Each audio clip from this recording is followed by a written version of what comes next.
नमस्कार, मैं हूं दिशा दुबे। आप देख रहे हैं कैपिटल टीवी। तो पटना की सड़कों पर एक बार फिर से सनसनी फैल गई है। खान सर, जिन्हें लाखों छात्रों का मसीहा माना जाता था, अपनी ही बनाई हुई दीवारों में घिरते नजर आ रहे हैं। कोचिंग सेंटर्स पर हमला हुआ, गार्ड्स द्वारा फायरिंग की गई, पुलिस में एफआईआर भी हुए हैं, अटेम्प्ट टू मर्डर और आर्म्स एक्ट के गंभीर आरोप लगे हैं और अब उनके अस्पताल पर फायर सेफ्टी का नोटिस, और ये सब एक साथ टूट पड़े हैं। शुरुआत में खान सर ने खुद को पीड़ित बताया, लेकिन जांच आगे बढ़ते ही उनके गार्ड्स के बयान सामने आए कि फायरिंग उनके निर्देश पर हुई थी। तुम गोली चला, बाकी मैं संभाल लूंगा जैसे शब्द अब उनकी परेशानियों को और गहरा बना रहे हैं। पटना फायर विभाग ने 15 दिन का अल्टीमेटम दिया है। कमियां दूर न हुई तो अस्पताल सील हो सकता है। कोचिंग सेंटर पर भी यही शिकंजा कसा जा रहा है। ये घटनाएं अकेली नहीं है। खान सर यानी कि फैसल खान की मुश्किलें अब कई मोर्चों पर फैल चुकी है। कोचिंग इंडस्ट्री की कड़ी प्रतिस्पर्धा, सस्ती फीस और बड़े रिजल्ट का दावा, छात्रों की भीड़ और अब कानूनी उलझनें, सब मिलकर के एक बड़ा तूफान खड़ा कर रहा है। पटना पुलिस ने गंभीरता से कार्रवाई शुरू कर दी है। गार्ड्स गिरफ्तार हो चुके हैं और खान सर पर भी एफआईआर दर्ज है। अग्रिम जमानत की अर्जी दाखिल करने की भी खबरें हैं, लेकिन जांच जारी है। फायर सेफ्टी चेकिंग में अस्पताल में गंभीर खामियां मिली है। एग्जिट उपकरण, अलार्म सिस्टम पर सब पे सवाल है। दिल्ली और मुजफ्फरपुर की आग की घटनाओं के बाद प्रशासन अलर्ट मोड में है। कोई भी लापरवाही अब बर्दाश्त नहीं की जा रही है। क्या फैसल खान के घर पर चलेगा बुलडोजर? अब सवाल यह है कि आगे क्या होगा। फैसल खान की परेशानियां सिर्फ एक अस्पताल या कोचिंग तक सीमित नहीं रहेगी। उनके कई प्रॉपर्टीज, बिजनेस वेंचर्स और इंस्टीट्यूट्स पर भी नजर है। पटना के अलावा दूसरे शहरों में भी उनके नेटवर्क की जांच हो सकती है। Fire safety, building norms, income tax, छात्रों से ली गई फीस और रिजल्ट क्लेम्स, हर चीज पर अब स्क्रूटनी बढ़ सकती है। हर चीज जांच के दायरे पे है। प्रशासन कह रहा है कि सुरक्षा की कार्रवाई है, लेकिन कई लोग इसे बड़े पैमाने पर सफाई अभियान भी मान रहे हैं। खान सर जैसे बड़े नाम वाले टीचर्स जो खुद को आम छात्रों का हमदर्द बताते थे, अब सवालों के घेरे में हैं। उनके लेटेस्ट स्टेटमेंट्स, जिसमें उन्होंने मीडिया और सिस्टम पर तीखे हमले बोले, सवाल उठाए, अब उनकी मुश्किलें बढ़ा रहे हैं। बेकार लोग सत्ता में आ गए हैं जैसे बातें छात्रों को उकसाने वाली मानी जा रही है। फैसल खान की कहानी शुरू से ही विवादों में भरी रही। एक साधारण बैकग्राउंड से उठकर उन्होंने कोचिंग का बड़ा साम्राज्य खड़ा किया। सस्ती फीस, ऑनलाइन क्लासेस और मोटिवेशनल भाषणों ने उन्हें स्टार बना दिया, लेकिन सफलता के साथ साथ प्रतिद्वंदिता भी बढ़ी है। 2 जून की रात को उनके कोचिंग सेंटर पर पथराव हुए, तोड़फोड़ हुए और फायरिंग की घटना ने सब कुछ बदल दिया। शुरू में खान सर ने पड़ोसी कोचिंग यानी कि ज्ञान बिंदु रोशन आनंद पर आरोप लगाया, लेकिन पुलिस जांच में उनके गार्ड्स ने बयान दिया कि फायरिंग खान सर के कहने पर हुई। 2 जून की रात को उनकी कोचिंग सेंटर पर पथराव, तोड़फोड़ और फायरिंग की घटना ने सब कुछ बदल दिया।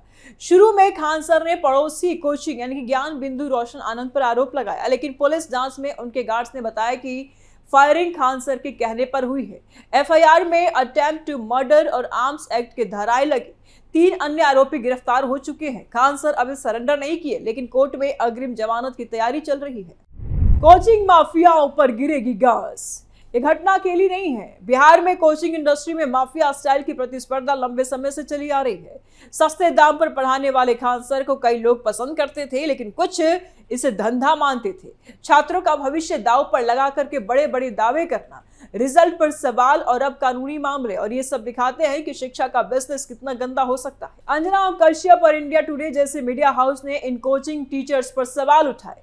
अंजना ने यूट्यूब और कोचिंग टीचर्स को 2 कौड़े की बताते हुए कहा कि वे बिना गहरी जानकारी के छात्रों को गुमराह करते हैं। नीट, एसएससी जैसे परीक्षाओं में पेपर लीक और गड़बड़ियों पर टीचर्स की भूमिका पर भी हमला किया, जिस पर खान सर समेत कई टीचर्स ने जवाब दिया। जिसमें खान सर का जो बयान था वो काफी एग्रेसिव था और बहुत ही ज्यादा वाहियात था। लेकिन अंजना और उनकी टीम ने डिफेमेशन केस भी फाइल किया है। वीडियोस हटाने और डैमेज का दावा किया गया है। ये दिखाता है कि मीडिया अब चुप नहीं बैठने वाला। फैसल खान ने लोगों के आंखों में धूल झोंका। फैसल खान ने जो साम्राज्य खड़ा किया उसमें पारदर्शिता की कमी साफ नजर आती है। छात्रों को सस्ती शिक्षा का सपना दिखा करके बड़ी भीड़ जुटाई, लेकिन सुरक्षा और कानून का पालन कहां रहा। अस्पताल पर फायर सेफ्टी नोटिस आना कोई छोटी बात नहीं है। मरीजों की जान से खिलवाड़ करने जैसा है। दिल्ली मुजफ्फरपुर की घटनाओं के बाद भी अगर सुधार नहीं किया गया तो ये लापरवाही है। कोचिंग में भी यही हाल है। फायर विभाग पूरे शहर में 60 से 70 जगहों की जांच कर रहा है। खान सर की जगह भी इसमें शामिल है। अगर 15 दिन में कमियां दूर न हुई तो सीलिंग तय है। खान सर के लेटेस्ट बयानों ने उनकी तकलीफों को बढ़ाई है, उनकी परेशानियों को बढ़ाई है। एसएससी विवाद पर उन्होंने पुलिस और सिस्टम पर ही सवाल खड़े कर दिए। हमला बोला, बेकार लोग चार्ज पर है जैसे बातें छात्रों में आक्रोश फैलाती है। बिहार में पहले ही बेरोजगारी और परीक्षा गड़बड़ियों के मुद्दे हैं और ऐसे में बड़े टीचर का जिम्मेदारी से बयान देना चाहिए था, न कि उकसावे वाली भाषा। पुलिस ने इन बयानों को भी नोटिस में लिया है। अंजना ओम कश्यप ने ठीक कहा कि ऐसे टीचर्स स्टार्टअप में खोकर शिक्षा को धंधा बना सकते हैं और बना देते हैं। इंडिया टुडे ने भी पैनल डिबेट्स में कोचिंग माफिया पर सवाल उठाए और अब डिफेमेशन सूट चल रहा है और ये टीचर्स को जवाबदेह बनाएगा। चारों तरफ से घिर चुका है फैसल खान। फैसल खान की परेशानियां अब कई दायरे में फैल सकती है। पटना पुलिस के अलावा फायर विभाग, बिल्डिंग विभाग, इनकम टैक्स, एजुकेशन डिपार्टमेंट सब सक्रिय हो सकते हैं। उनकी कई प्रॉपर्टीज, कोचिंग सेंटर्स, अस्पताल, ऑनलाइन प्लेटफॉर्म सब पर असर पड़ेगा। अगर एक जगह सील हुई तो दूसरी जगहों पर भी चेन रिएक्शंस हो सकते हैं। छात्रों की fees, refund policy, result claims की जांच भी हो रही है। बिहार सरकार नए सीएम के नेतृत्व में लॉ एंड ऑर्डर और शिक्षा सुधार पर फोकस कर रही है।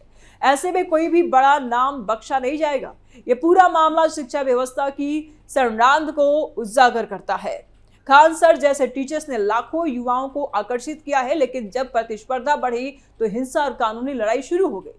रोशन आनंद और ज्ञान बिंदु वाले आरोप प्रत्यारोप में सच्चाई क्या है, जांच बताएगी। लेकिन खान सर का रवैया पहले पीड़ित बनना और फिर गार्ड्स के बयान सामने आना विश्वसनीयता पर सवाल खड़ा करता है। अंजना ओम कश्यप ने जो कहा वो गलत नहीं था। यूट्यूब टीचर्स बिना रेगुलेशंस के चल रहे हैं। कोई क्वालिटी चेक नहीं, कोई अकाउंटेबिलिटी नहीं। छात्रों का भविष्य दांव पर है।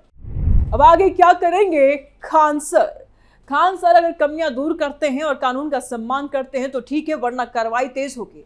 उनके अस्पताल में मरीज भर्ती है, कोचिंगों में हजारों छात्र पढ़ रहे हैं। लापरवाही से किसी की जान गई तो जिम्मेदार कौन होगा?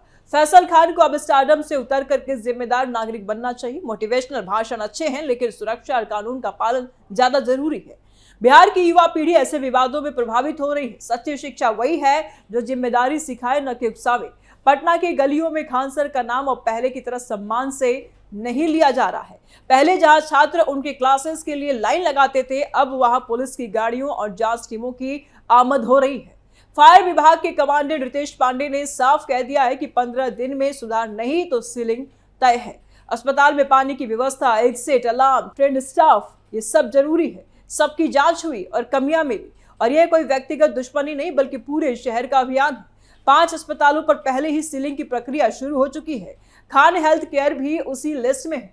कोचिंग सेंटर पर भी यही हाल है। 2 जून की घटना के बाद से लगातार अपडेट्स आ रहे हैं। गार्ड्स के बयान ने खान सर को सीधे घसीट लिया है। पुलिस एसएसपी ने यह भी कहा है कि आगे कानूनी कार्रवाई होगी। खान सर के वकील अग्रिम जमानत की तैयारी कर रहे हैं, लेकिन अगर कोर्ट ने यह माना तो गिरफ्तारी हो सकती है। गांव वालों के बयान भी सामने आ रहे हैं। पुराने विवाद, ड्रेनेज रोड जैसे मुद्दों में उनका नाम भी जुड़ रहा है। सफलता ने उन्हें ऊंचा उठाया, लेकिन जड़ें अभी भी विवादास्पद है। अंजना ओम कश्यप ने खड़ी की खटिया। अंजना ओम कश्यप का स्टैंड सराहनीय है। उन्होंने टीचर्स को गुमराह करने वाला स्टारडम में खोए लोगों का आईना दिखाया। इंडिया टुडे ने डिबेट्स चलाए, पैनलिस्ट बुलाए और कोचिंग माफियाओं पर सवाल उठाए।